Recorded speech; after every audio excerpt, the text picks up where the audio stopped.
प्रियात्मन ओम चैतन्यम शाश्वतम शांतम व्योमातीतम निरंजनम नाद बिंदु कलातीतम तस्मै श्री गुरुवे नमः। प्रियात्मन, आपको आज हम गीता के अध्याय 5 का श्लोक नंबर 36 का व्याख्यान सुनाते हैं। नहीं ज्ञानेन सदृशं पवित्रमहि विद्यते तत्पश्यम योग संसेदम कालेन आत्मनि विन्दति। इस संसार में ज्ञान के समान पवित्र करने वाला निसंदेह कुछ भी नहीं है। उस ज्ञान को कितनी ही काल के कर्मयोग से द्वारा शुद्ध अंतःकरण हुआ मनुष्य अपने आप ही आत्मा में पा लेता है। कृष्ण गीता में कहते हैं कि नहीं ज्ञानेन सदृशं पवित्रं विद्यते, कि ज्ञान के अलावा कोई पवित्र करने वाला नहीं है। अब यहाँ एक शर्त लगाइए कि बहुत काल से कर्मयोग के द्वारा जिसका अंतःकरण शुद्ध हो गया है। अंतःकरण शुद्ध का तात्पर्य जिसके निष्काम कर्म से अंतःकरण शुद्ध हो गया है। इसके लिए कहा है कि कर्मयोग के द्वारा अशुद्ध अंतःकरण, सकाम कर्म से शुद्ध अंतःकरण नहीं होता कभी भी, तो निष्काम कर्म से अंतःकरण शुद्ध के लिए कहा गया। तो निष्काम कर्म के द्वारा जिसका अंतःकरण शुद्ध हो गया है, उस मनुष्य के लिए ये ज्ञान बहुत ही पवित्र है।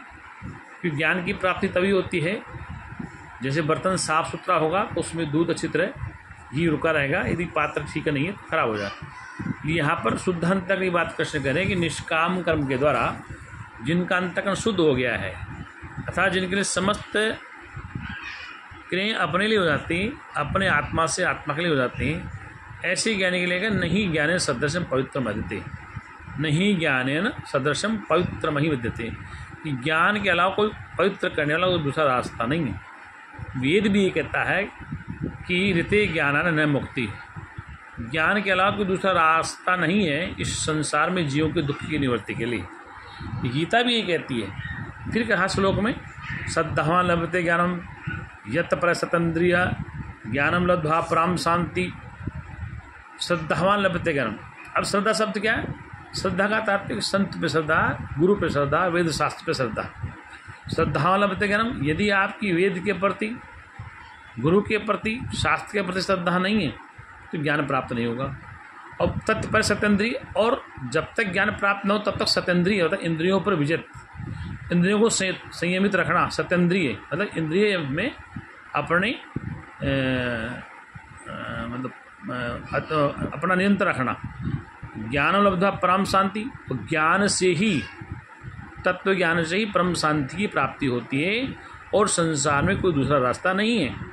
इसलिए ज्ञान को प्राप्त करो बिना विलंब के, मतलब तत्काल ही। जैसे अंधेरे कमरे में एक बल्ब जलाने से ही अंधेरा गायब हो जाता है, ठीक ही एक ज्ञान की चिंगारी जब जीव के अंतःकरण में जल जाती है तो उसको भगवत प्राप्ति रूप शांति तत्काल ही प्राप्त हो जाती है। गुरुदेव कहा करते कि जो जो स्थिरता आती है त्यों तो शांति दर्शाती। तो शांति कब होगी? निष्काम कर्म के द्वारा आपका अंतःकरण शुद्ध होगा और उस निष्काम कर्म के बाद ही आपको ज्ञान की प्राप्ति होगी। तो निष्काम का तात्पर्य है कि जब समस्त कर्म आपके अपने लिए हो जाएंगे, जहाँ पर दूसरी सत्ता नहीं होती, कि आप ही होते अपने आप ही देने वाले, आप ही लेने वाले, सब कुछ अपने आप में होता। आत्मनि आत्मा तुष्ट है, ज्ञानी आत्मा से आत्मा में संतुष्ट होता है। इसलिए इस ज्ञान के लिए कहा है भगवान ने।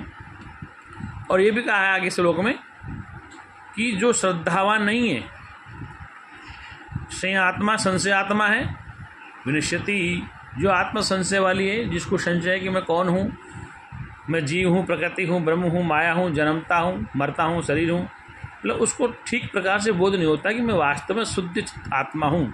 तो संशय आत्मा विनश्यति, ऐसे संशय वाली आत्मा का नाश निश्चित हो जाता है।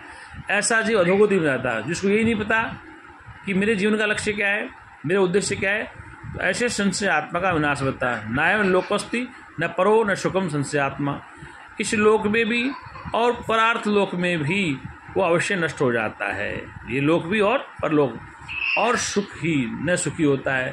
और जिस व्यक्ति को संशय है, अपने होने पर संशय, संसार में देवी देवता अवतार हैं, सब कुछ है, गुरु है, पीर है, लेकिन अपना होना अगर निश्चय नहीं है कि मैं हूँ, तो मैं कौन हूँ, मैं सत्य चित आनंद अजन्मा नित्य शाश्वत चेतन आत्मा मई हूँ। शुद्धोसी बुद्धोसी निन्नोसी, मैं शुद्ध स्वरूप हूँ, मैं बुद्ध स्वरूप हूँ। ऐसा यदि उसको ज्ञान नहीं होता है तो ऐसी संशयात्मा संसार में निश्चित हो जाती है, अर्थात उसके ये लोक भी और परलोक भी सब नाश को प्राप्त हो जाते हैं। वो सच्चिदानंद भगवान की